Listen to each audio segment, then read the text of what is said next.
This is part 2 of typical behavioral strategies. The first 2 strategies were avoidance and endurance. Now let's continue with the compensation strategy, using the same example of unfavorable parental behavior.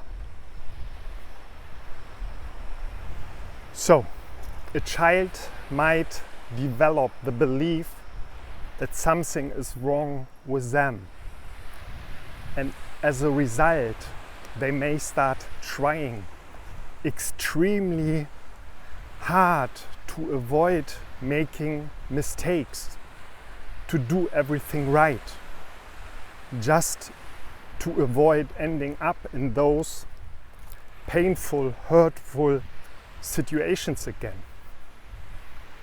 That would be the compensation strategy.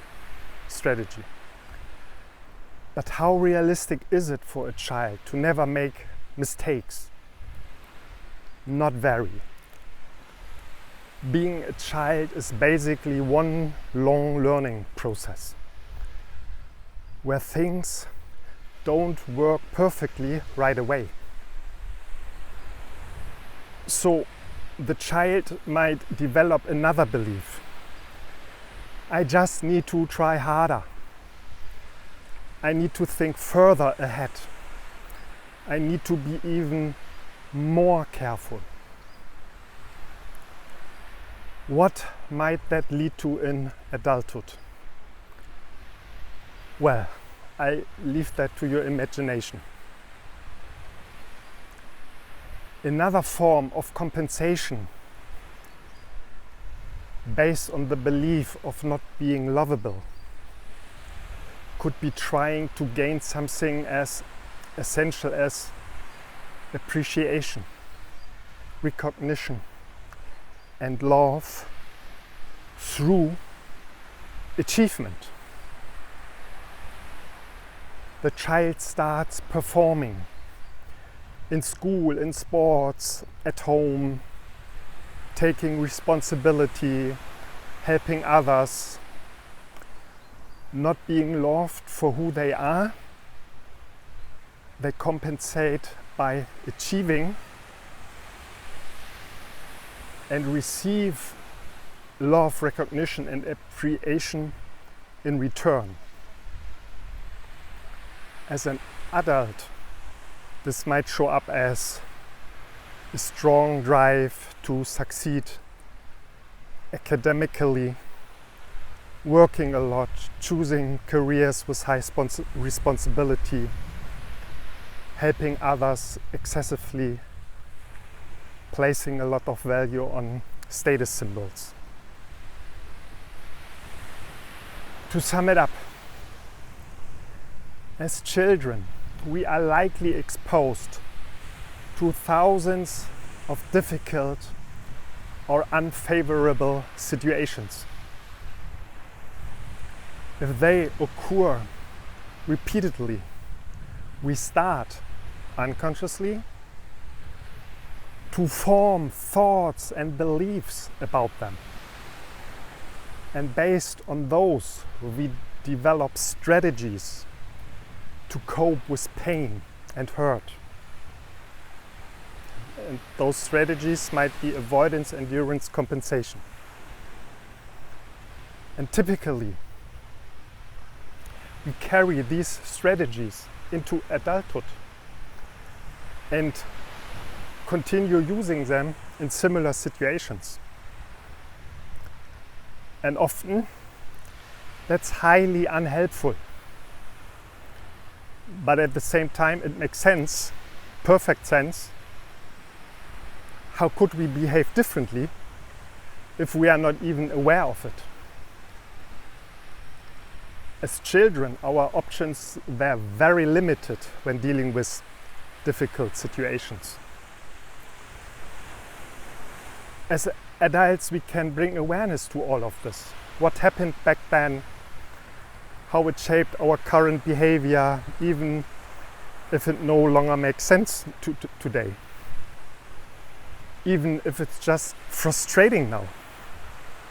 or keeps us from living a happy life. The tragic part is, if you avoided conflict for years or decades, you're naturally not good at handling conflict. So you keep avoiding it and reinforce the pattern. That's how you maintain the very state you're stuck in. Or if you constantly endure devaluing relationships or toxic work environments, you don't develop the skills to change your situation or your life. You just tolerate it and hope that something will magically improve on its own. And again, you're reinforcing the pattern.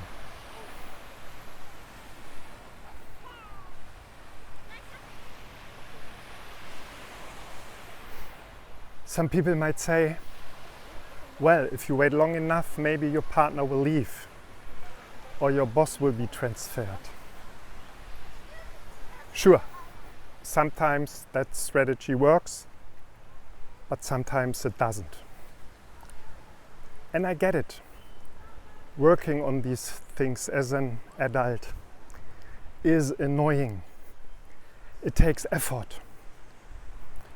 But maybe as a first step, it helps to understand you weren't born this way.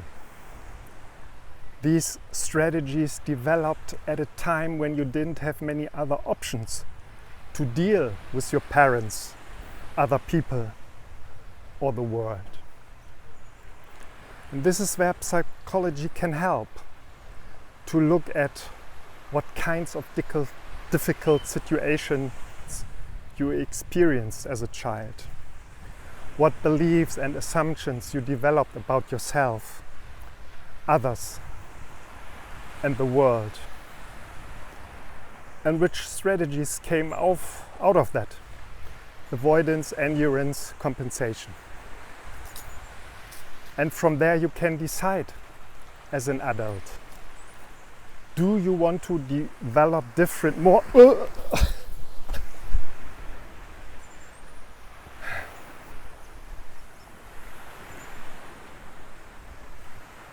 do you want to develop different, more helpful strategies for certain situations?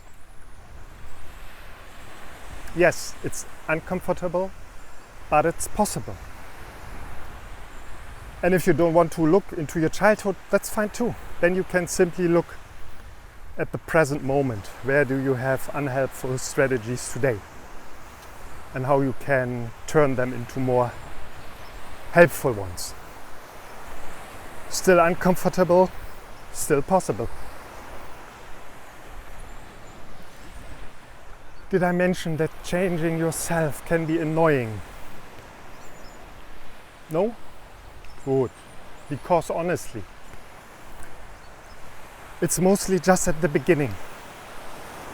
At some point, it actually starts to become fun.